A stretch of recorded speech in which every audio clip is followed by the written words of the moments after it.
Hi, I'm Mark, and I'm a water droplet living in a Northern California aquifer. And I'm here with my family. Daddy, I don't like it here. There's too much pollution. Give me your money. I know, son. Let's get out of here. Daddy!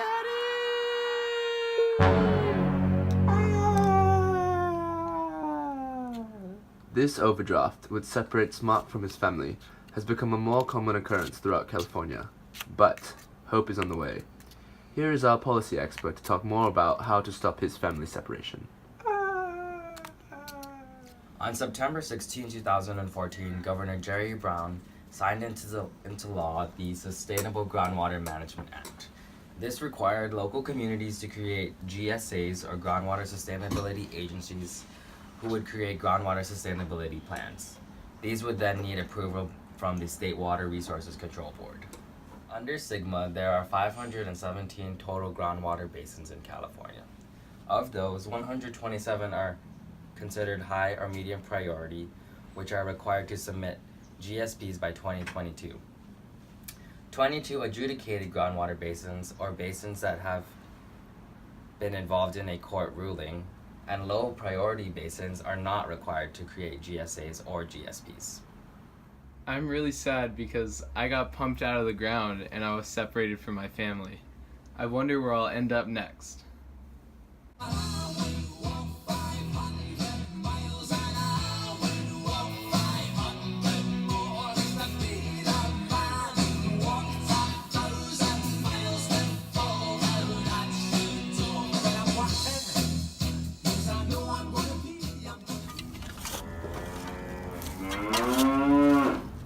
Oh, howdy.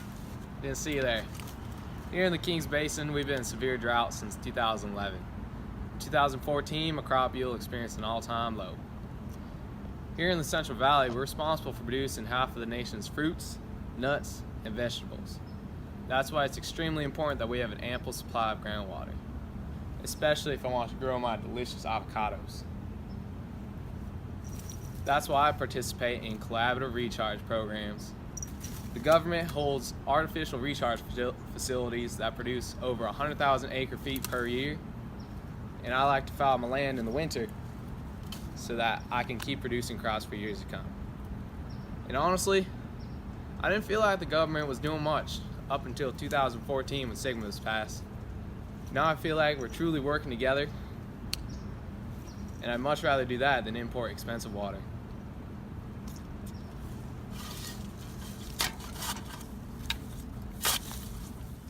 Hey guys, how you doing? You're Mark, the new kid. It's been tough around here. I'm nitrogen.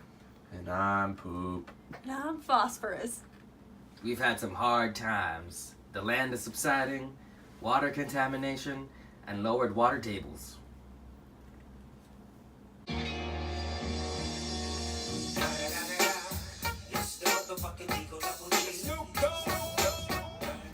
Some pros of SGMA include the localized solutions in each GSA and the State Water Resources Control Board authority to reject GSPs. However, some cons are that adjudicated basins are exempt, the loose terminology can have multiple interpretations, the lengthy deadlines, and there's no focus on water conservation in general. I'm really glad I got used to produce food. I wonder where my next stop will be.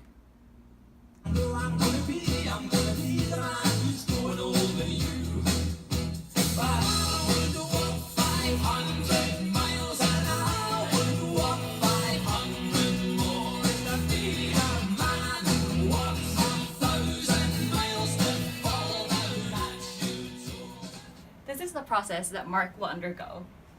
First, we go through primary treatment and screen out the large particles, then primary clarification. Then we go through secondary treatments with aeration and clarification. Then we go through tertiary and advanced finally with disinfection and nutrient removals to get clean water. Boy, I feel refreshed now that I finally have all that phosphorus and nitrogen out of me. Let's go see how Orange County's doing.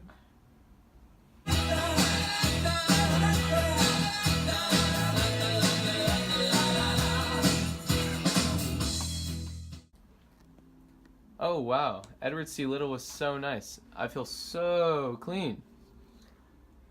Ah, what just happened? You were pumped in a deep well injection to prevent seawater from intruding the water table. And you can be pumped back up later to generate revenue for Orange County. Woohoo! Here's our portfolio of approaches to achieve groundwater sustainability. First, we will redefine sustainable yield using UCLA Grand Challenge's definition of sustainable yield, which is the maximum amount of water that can be extracted annually without exceeding natural replenishment from precipitation or interconnected surface water.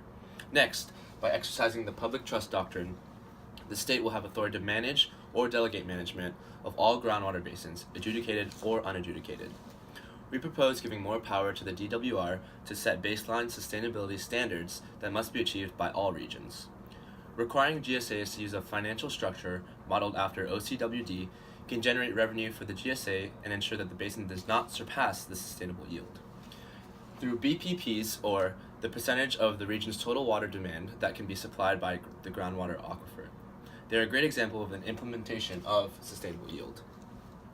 The basin pumping percentage, or BPPs, as mentioned before, can be achieved by replenishment assessment, a volumetric flat rate, and the basin equity assessment, a surcharge fee implemented during dry years. Additionally, education campaigns will promote collaboration between regional and state authorities to better teach the public about groundwater issues. Shifting focus on groundwater conservation through recycling water, incentive programs, and landowner-led programs would greatly aid groundwater management. Lastly, we propose a friendly competition between GSAs to further incentivize sustainable practice.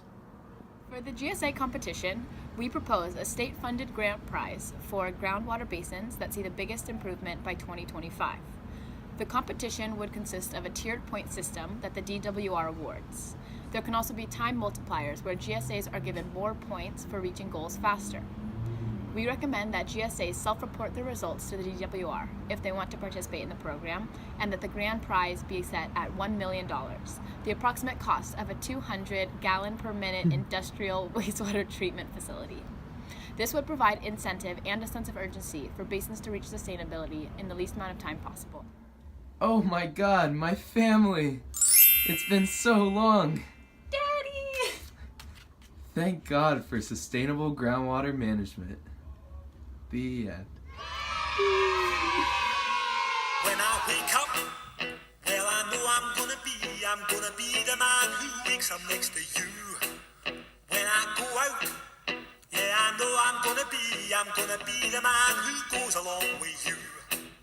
If I get drunk, well, I know I'm gonna be the man.